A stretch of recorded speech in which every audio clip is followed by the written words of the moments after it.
So the topic has come up a few times in the last couple of weeks about the Dharma principles upon which the Abbey was founded. It came up in an interview with someone who was interviewing little children for a chapter on a book on leadership. And we talked about the fact that she had very clearly articulated Dharma principles written out in detail before the Abbey was founded. And they are the basis upon which we stand.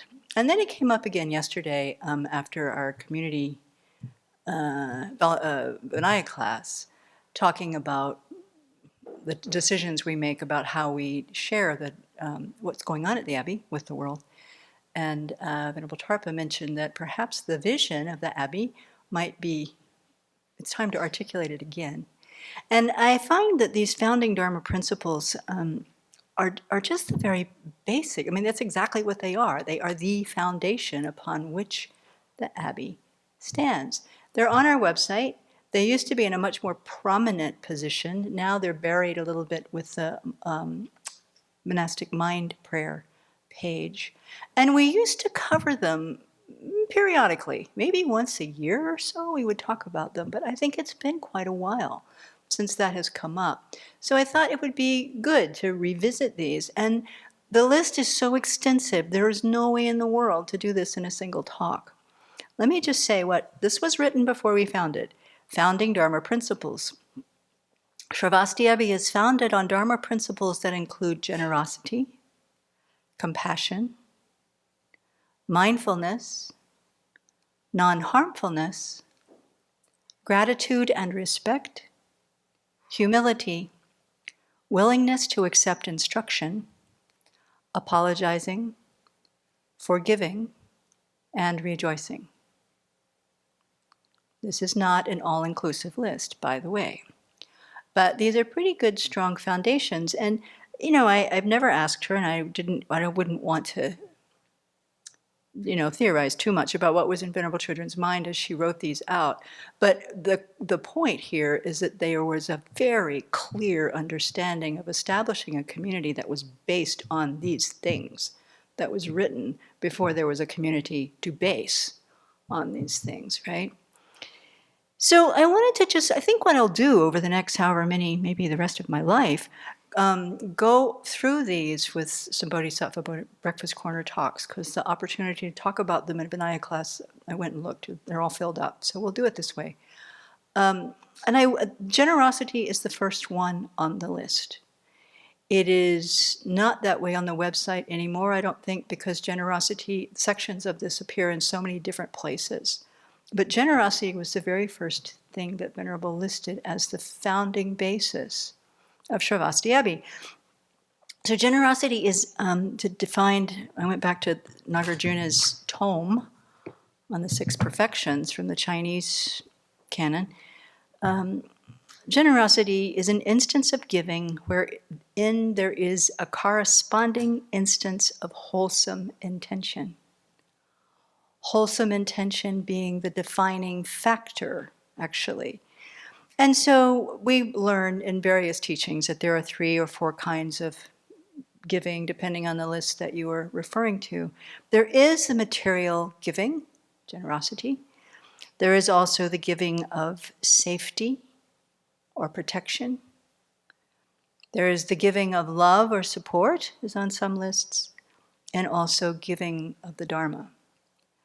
And she addresses these in these, then she has 6 pages on giving alone as the foundation. So we're not going to do all 6 pages either, but just to open our minds a little bit and remind us how generosity is such a critically important factor in how the Abbey is founded. And we are as a community, I think we're very aware of how we only eat because of the kindness of others. We don't buy food.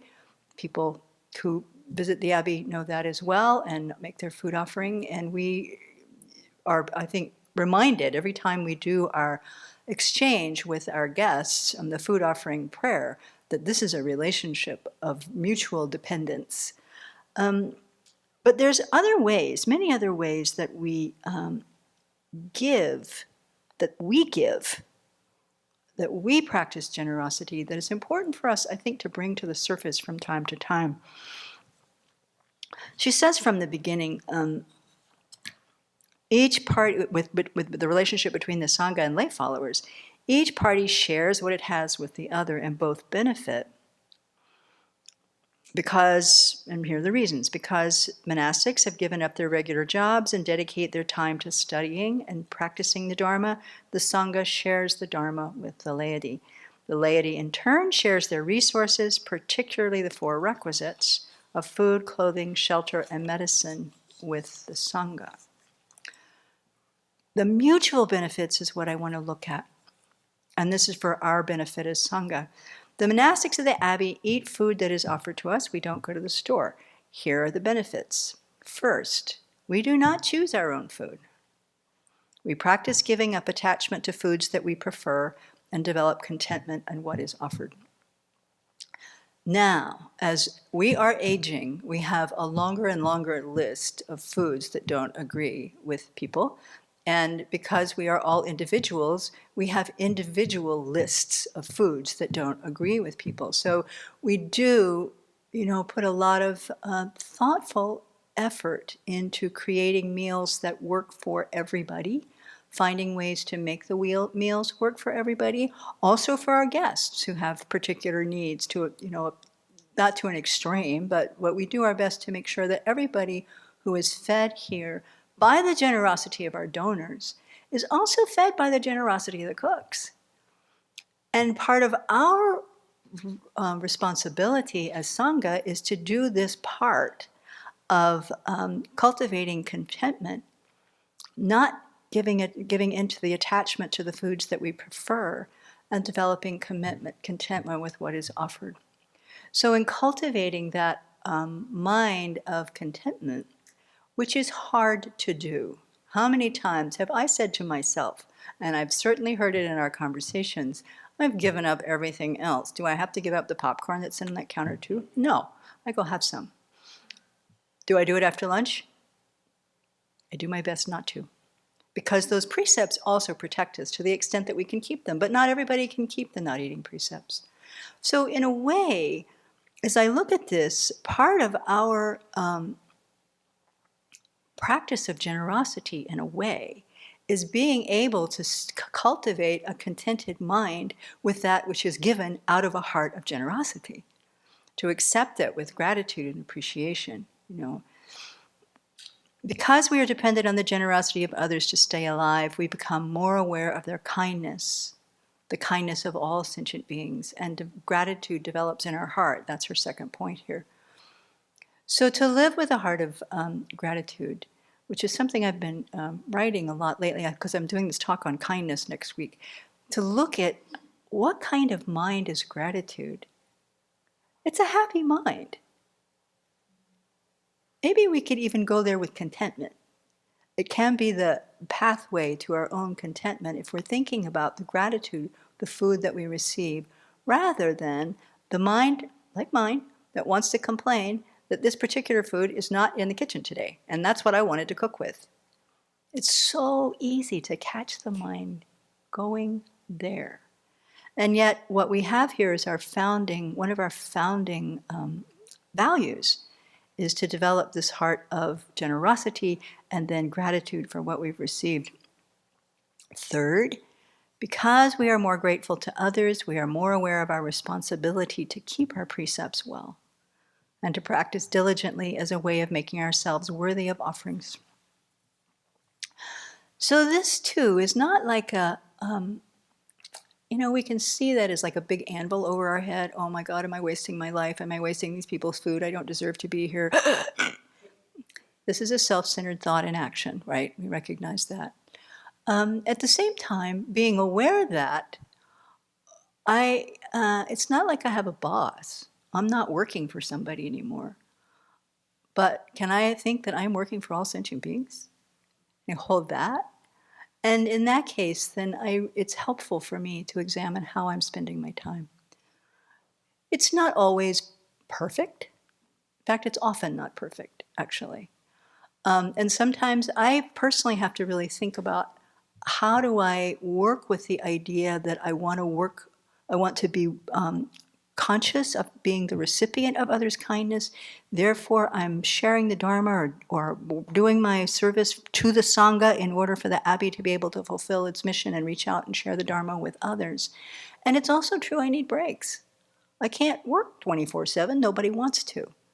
I want to have the space to be able to make sure that my Dharma study and thought has a high priority in my day, is not just work, which is an old habit I brought from way before I moved here, right? So it's not that simple. It's like, oh, people give us food, we eat their food, we're grateful for their food, and then we work full time for all sentient beings. It's not that black and white.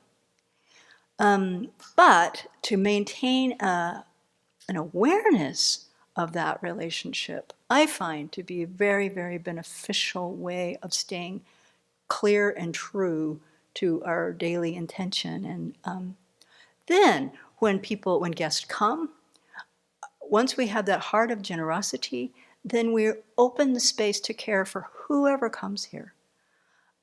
Before COVID, we had many, many more guests than we have now. Many, many, many more guests than we have yet. It hasn't, the number of visitors has not returned to pre-COVID rates. And, as Venerable used to joke, I never know who's going to be at the breakfast table in the morning. We had a very small breakfast table over there. You never knew who was going to show up for breakfast every morning.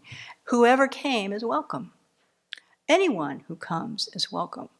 So of course we have a screening process by which we want to make sure, because we also live here, we want to make sure that people have a good intent in their coming. Once a guest is here, to be able to care for, serve, bring them into the community as much as possible is a part of our practice of generosity. So we do this as we engage with the guests who come, monastic guests as well as lay guests. And when we hold it in that way, it becomes an enrichment for a practice. It helps us deepen our bodhicitta. It helps us be conscious, oh, this is an act of generosity. May I repay the kindness of people who are supporting me. So then we have a very small guest care team. But when we all have this mind of generosity with relationship to the people who come to visit us, we're all the guest care team. Not because we're a guest care team, but out of our recognition that we live on the basis of the generosity of those who are interested and care about the Dharma and want to support it, and that part of our practice is to repay that generosity by sharing the Dharma, sharing our resources, sharing whatever we can. So it's like that. So she says, secondly, there's lots of benefits to the laity, too, for giving food, which I will, first of all, great positive potential or merit comes from making offerings to the Sangha, not because we're perfect beings, but because we hold the precepts of the Buddha and are especially powerful objects to create wholesome karma, to create good karma. Secondly, a deep connection is made between those who offer and those who receive. The Sangha dedicates prayers daily for the well-being of our beneficiaries, which we do every single day.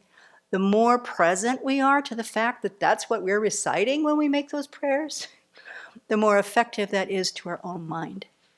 The more we deeply understand, this is my offering. This is my wish on behalf of those people who fed us lunch today. May I make this offering for the benefit of all others.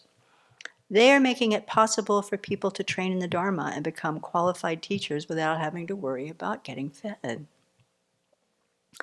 Furthermore, the practice of offering food, this is again for lay people, makes one more mindful. Before a visit to the Abbey, lay practitioners remember, I am going to a place where spiritual practitioners depend on others for food. I want to help. So that kind of mind we see regularly from people who come to visit. And I remember from Dharma Friendship Foundation, it's really one of the fundamental teachings that Venerable, I feel like, kind of imbued into all of us, is you don't go to the temple without an offering. You don't go to anybody's temple without an offering, right? That wish to be able to make offerings to the three jewels and is a part of just what makes our Buddhist practice alive for me in many ways. And so that's enough for today. But the next line is that since monastics live simply, what we have to offer is the Dharma. And so the next time we'll talk about how that generosity fits within the framework of offering the Dharma. So think about as we offer our food right now, to think about how it came to be, to think about the merit, how in the world we created the merit to actually receive food. It's not just the people who brought the groceries up the hill, but the people with whom we have been able to create virtuous karma, and who knows how many past lives, who knows in what way. It is really on the basis of those other beings that we're able to live.